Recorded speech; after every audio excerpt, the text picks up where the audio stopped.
오늘은 참삼과 꽃피, 참삼과 꽃피라는 제목으로 말씀드리겠습니다. 유영모는 예수가 흘린 의로운 피에 대해서 이렇게 말하였습니다. 꽃은 피처럼 붓다고 꽃이 핀다고 한다.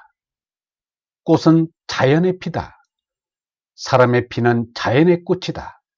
꽃이 피요, 피가 꽃이다. 이 꽃다운 피, 피다운 꽃이 예수가 십자가에서 흘린 피다. 예수가 십자가에서 흘린 꽃다운 피가 꽃피다. 아무리 흉악한 세상에도 의인이 흘린 꽃피로 씻으면 정결케 된다. 세상을 의롭게 하는 것은 의인의 피뿐이다. 의로운 피를 흘리는 것이 하나님의 영광을 드러낸다. 그것이 성숙의 피다. 성숙이란 하느님의 아들이 되는 것이다.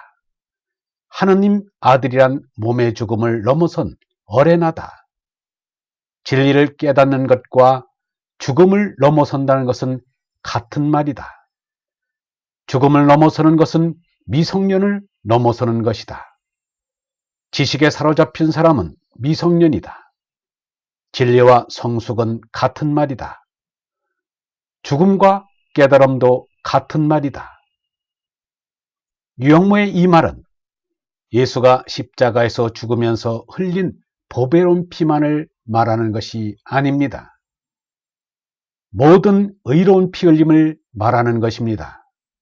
그리고 그 피 흘림의 은혜를 입고 안고하자는 것이 아니라 의로운 피를 흘리는 반일에서는 인격적인 성숙을 이룩하자는 것입니다. 언라의 뜻을 실현하기 위하여 제나를 희생하자는 것입니다. 살신 성인의 참삶을 살자는 말입니다.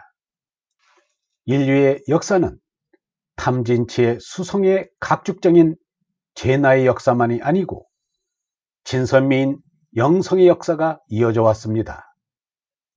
진리파지의 의인의 삶이 이어져 온 데서 이 역사의 존재 가치가 있는 것입니다. 그러나 이것은 사도 바울의 원죄의 속죄의 교리와는 다릅니다. 유영모는 창세기 원죄를 인정하지 않습니다. 그러나 사람의 수성인 삼독의 원죄는 인정한다고 하였습니다.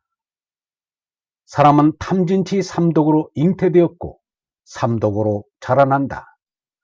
성경을 보면 원죄가 있다고 하나 이 삼독을 벗어버려야 한다고 주장하고 싶다. 삼독보다 더 구체적인 원죄가 어디 있는가? 삼독의 원죄는 인정한다는 게 유영모의 말입니다. 오늘날에는 잘 알지 못하지만 창세기에 나오는 신라권의 얘기가 신화로 사실성이 없어지자 원죄의 속죄 신앙은 교회에서 거의 사라졌습니다. 그 대신에 자기가 지은 죄에 대한 하느님의 징벌을 면하는 데 초점이 맞춰졌습니다. 예수 믿는 것은 예수가 흘린 피 공로로 내가 지은 죄로 받게 될 죄와 행액을 면피해보자는 것입니다. 예수는 우리에게도 십자가를 지고 참나를 쫓으라고 하였지. 예수가 십자가에 달려 흘린 피에서 속죄를 받으라고 하지는 않았습니다. 그러므로 예수를 쫓으려 하는 이는 예수처럼 참나를 위하여 몸나를 희생하여야 합니다. 피와 땀을 흘리는 고통을 겪어야 하고 겪을 각오가 되어 있어야 합니다. 소극적인 속죄가 아니라 적극적인 선행입니다. 그러나 속죄신앙을 버리고는 못 살겠다는 사람에게 속죄신앙을 버리라고는 말할 수 없습니다. 신앙이란 어디까지나 주관적인 것입니다. 고목나무에 절하는 선물숭배 신앙도 버리라고는 말할 수 없습니다. 다만 우리는 예수 석가의 신앙과 같은 차원 높은 구경의 신앙에 이르자는 것입니다. 그런데 간혹 전철 안에서 예수를 믿으시오, 예수 안 믿으면 지옥 갑니다 라고 협박 아닌 협박을 듣습니다. 이것은 하느님을 영광되게 하는 일이 아니고 모욕되게 하는 일입니다. 하나님 아버지는 지옥을 만들어 놓고 운영하는 마왕이 아니라 내가 거짓 생명인 죄나를 버리면 영원한 생명인 성령을 주시는 사랑의 아버지십니다. 지옥이라는 불경스러운 말은 입에 올리지도 말라. 지옥 소리를 하는 자들이야말로 죄나인 마귀의 자식들입니다. 진리와 도덕은 협박과 공포로 되지 않습니다. 우리는 이 땅에서 내게 주어진 짐승인 몸뚱이의 수성을 다스릴 수 있도록 하느님으로부터 성령을 받아야 합니다. 이것이 나에게 맡겨진 삶의 과제인 것입니다.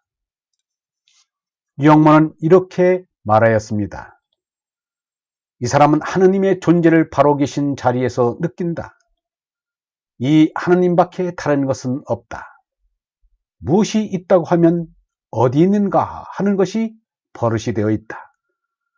그 버릇대로 하나가 어디 계시냐 하면서 묻는다. 그래서 모르는 사람에게 갑갑하게 생각을 하지 않게 하고자 나에게 있다고 한다. 내게 있다고 해서 내 가슴속에 있다고 뚜렷이 말할 수 있느냐 하면 그렇지 않다. 그러나 내가 하느님을 느끼는 것을 사실대로 생각대로 고백하는 것이다. 그래서 나는 이 하느님의 증거, 입증, 증명하여야겠다. 다른 것은 다 모르니까 하느님의 증인이 되어야겠다는 것이다. 그래서 나는 참나라는 하나의 증인이다. 유영모뿐만 아니라 누구라도 참나라는 것에 대해서 모르면 몰라도 자세히 알 것 같으면 하느님의 증인이 된다. 절대자인 하느님이 나에게 계신다. 나에게 사람의 사명을 주시니가 하느님이다. 사명을 받아서 그의 아들이 된다. 하느님의 아들이 된 것을 느낀다. 그러므로 하나님의 소리 없는 소리를 귀 없는 마음이 듣는다. 허공이 퍼져 있는 것과 시간으로 인해서 하느님의 뜻이 있음을 이 사람은 느낀다. 아들 노릇을 한다는 그 소리, 그리고 아버지가 계신다는 그 소리, 아버지와 아들 사이에 뜻이 활동하는 소리가 마음속에서 들린다. 내 마음에서 자꾸만 하느님의 뜻이 일어난다. 그것을 느끼는 것이 내 뜻이다. 마음의 뜻은 하느님의 뜻이다. 하느님의 하나는 가장 큰 나, 참나이다. 영성신학원 다석 아카데미의 하늘소리였습니다.